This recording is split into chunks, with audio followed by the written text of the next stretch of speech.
सुना लगे अंगरवा, सुना लगे गुल खो। जब से गईले सैया हमर भइल बा मन बोर।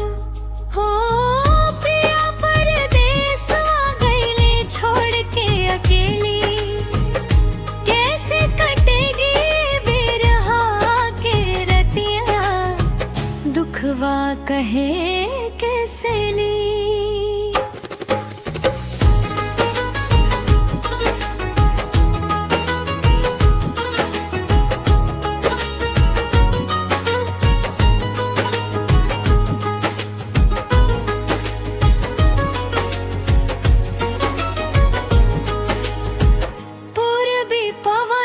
चले मतवाली, मन में उगल बापीरा।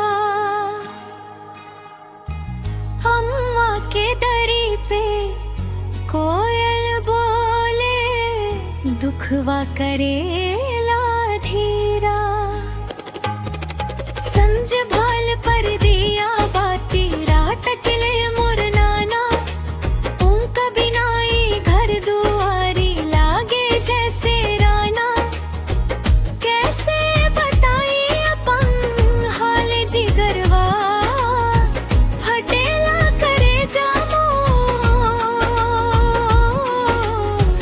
जब से गईले सैया हमर भइल बा मनवा भोर।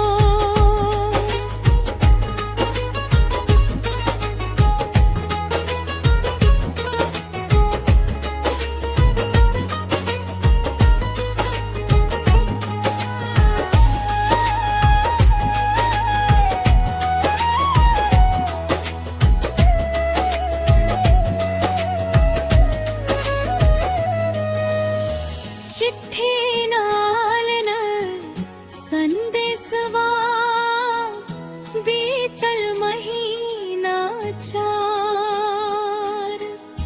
लोगा कहे कि भूल गईले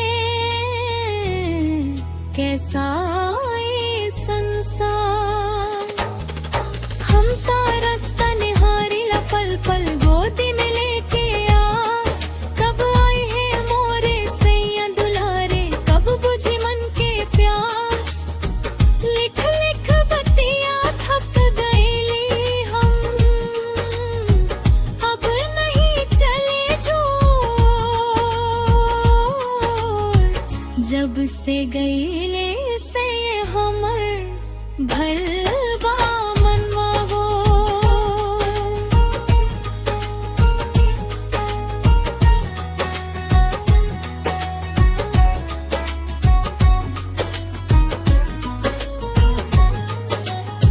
सोना चांदी कुछु ना चाहिन चाही, बस उनकर साथ। सज धज के हम बैठल रही, धर के उनकर हाथ।